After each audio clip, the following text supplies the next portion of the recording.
My former friend tried to get my fiance deported because she wants to hook me up with her misogynistic brother-in-law. Now she's begging for my help. I am white, and my fiance is originally from Japan but has pretty much been living here in the States since he was 13 and yes is a US citizen. I also have a group of friends from college, and in that group was a woman who we'll call Karen, who was the sister of our friend who I will call Ruth. Ruth, who is a genuinely nice person, was our friend, but her sister Karen was the golden child sibling who only hung out with us because she, Karen, cannot maintain real friendships of her own, in part due to her antisocial tendencies, and their mom pretty much pushed us to let Karen hang out with us since Karen was jealous of Ruth having real friends.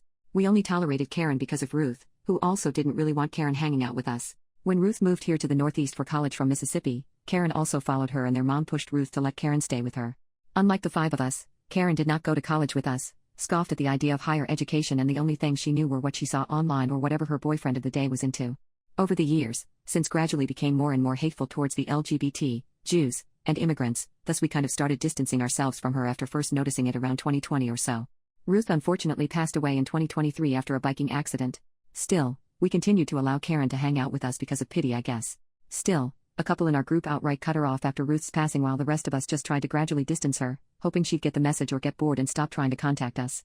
However, the breaking point was on October last year when Karen reported my fiancé to ICE because she thought or wanted to believe he was an undocumented migrant, and when we confronted Karen, the conversation boiled down to that she felt it was wrong for me as a white woman to be with an Asian man, and she felt that white girls like me should be with men who look like me, and she felt uncomfortable with how my family is very welcoming and accepting of my fiancé.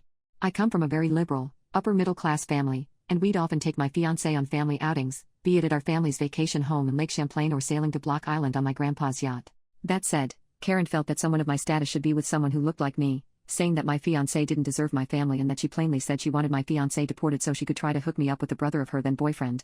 Mind you, her then boyfriend and his brother are misogynists who constantly share Andrew Tate interviews, can't hold a job for long, yet expect women to stay home and know their place, whereas my fiancé works in mental health, and I work for my grandpa's law firm. After that, the rest of us told her to F off, and up until the last week or two, we've gone NC with her. That said, after her boyfriend left her and their son, she showed up at my door with her baby one day to demand that since my family is well off, I should help her, buy her groceries, and asked my grandpa to give her a job since her EBT card wasn't working and her now ex vanished. I reminded her of how she tried to get my fiancé deported and how I'm not her friend, so she should just F off. She's also been badgering others in our friend group, and her mom even called me, telling me off for not helping Karen and trying to justify what Karen did by saying, she was just doing what's best for you. I then asked her why she doesn't help Karen or take her back, and since she's Karen's mom.